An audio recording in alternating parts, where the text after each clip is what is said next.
तो आखिरकार लंबे इंतज़ार के बाद हमारे मोदी जी ने एक बार फिर पूरे देश को एक तमाशे में तब्दील करने की शुरुआत कर दी है।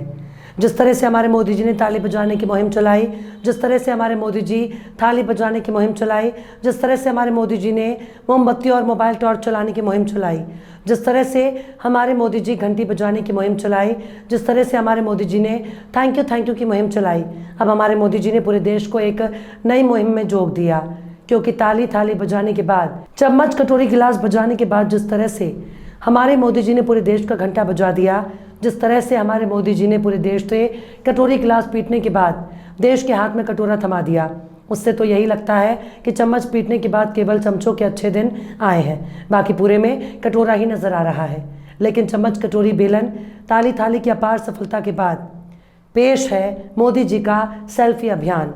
मिट्टी के साथ सेल्फी लेकर मोदी जी को भेज दीजिए, आपके दुख तकलीफ, आपके गम, सब कुछ मोदी जी हर लेंगे। और अगर आपके पास रह जाएगा केवल एक झुनझुना, और इस झुनझुने को हिलाकर आप अपने गम को भूल सकते हैं।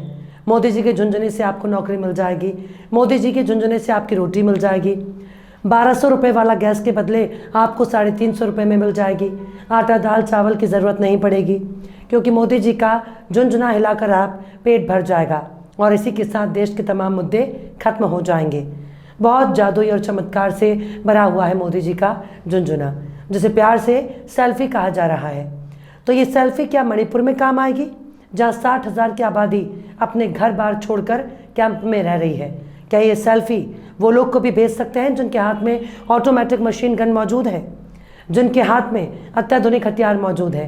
क्या सेल्फी वो लोगों को भेज सकते हैं जो अपना ही राज्य छोड़कर दूसरे इलाकों में पलायन कर रहे हैं? क्या ये सेल्फी वो भेज सकते हैं जिन लोगों ने मणिपुर में सैकड़ों चर्च आग के हवाले कर दिए? क्या ये सेल्फी उन बहन बेटियों की इज्जत को वापस लौटा सकती है जिनकी आबरू पुलिस की मौजूदगी में लुट गई? क्या ये सेल्फी मणिपुर के उस निर्लज्ज मुख्यमंत्री को कुर्सी से हटा सकती है जो अभी भी कुर्सी पर चिपक कर बैठा है? अगर हाँ, तो फिर किस बात की देर?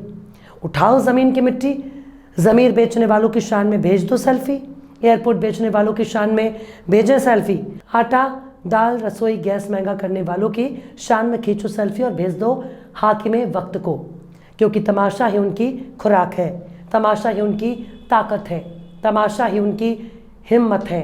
चाहे आपके खेत बिक जाएं, खलिहान बिक जाए, खुद आप बिक जाएं, लेकिन तमाशे में कोई कमी नहीं होनी चाहिए।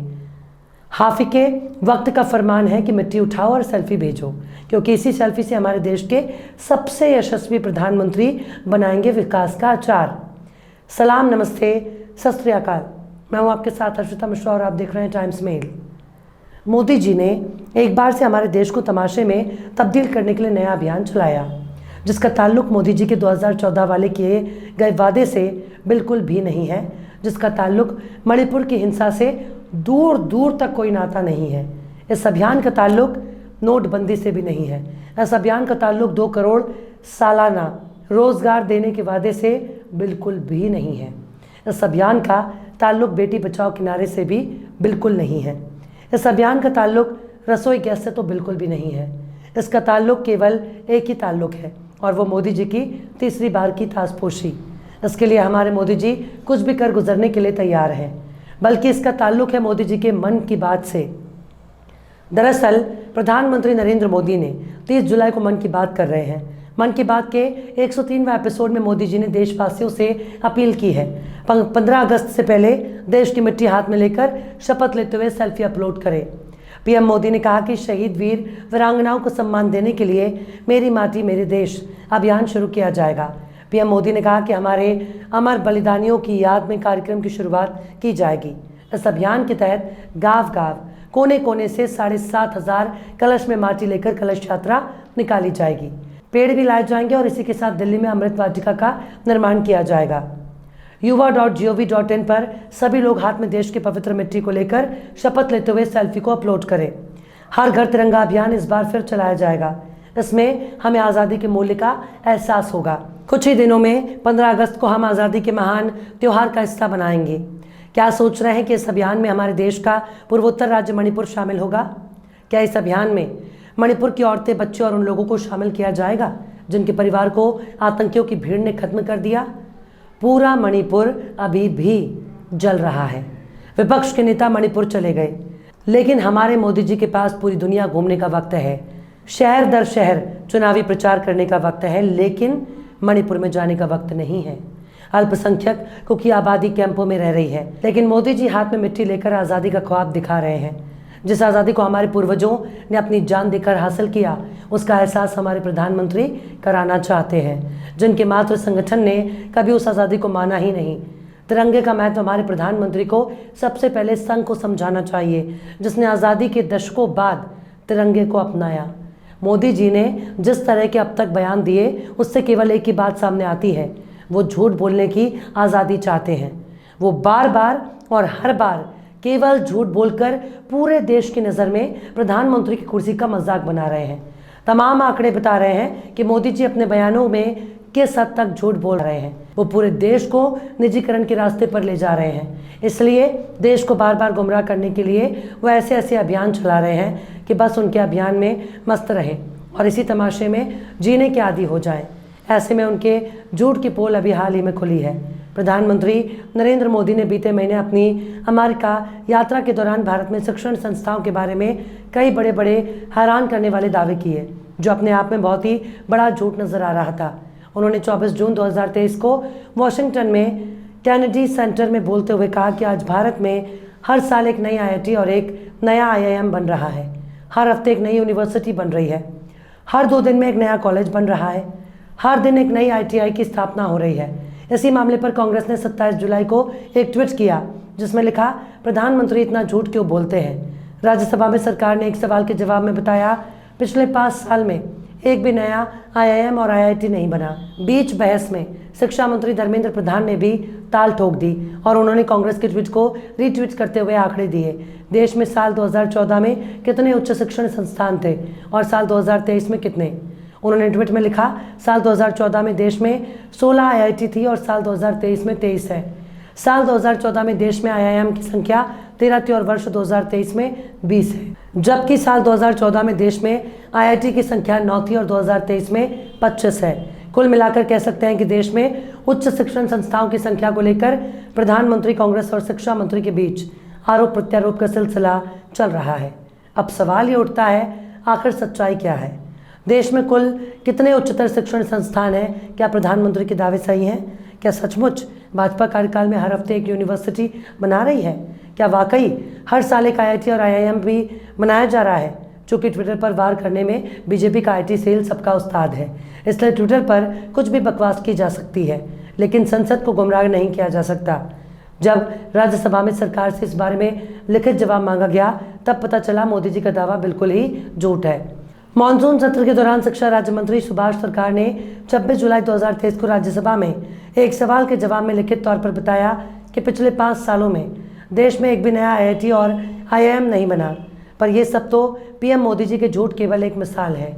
मोदी जी ने कदम कदम पर देश को तमाशे में तब्दील करने की मुहिम चलाई है। बीते साल ही PM मोदी ने लोगों से अपील करते हुए कहा था, 13 से 15 अगस्त के बीच तिरंगा फहराएं या अपने घरों में इसे लहराएं। यह आंदोलन राष्ट्रीय ध्वज के साथ हमारे जुड़ाव को गहरा करेगा। इसके बाद प्रधानमंत्री मोदी ने 2 अगस्त 2022 को अपने सोशल मीडिया अकाउंट्स की DP बदलकर वहां तिरंगे की तस्वीर लगा दी है। पर इसके अलावा हमारे मोदी जी ने कई खेल तमाशे किए।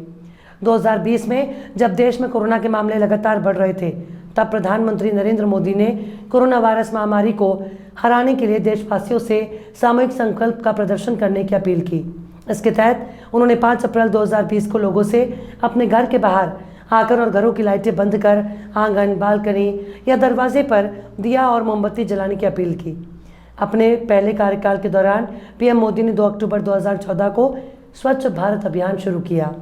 नागरिकों को साफ सफाई से जुड़ने के लिए कहा गया।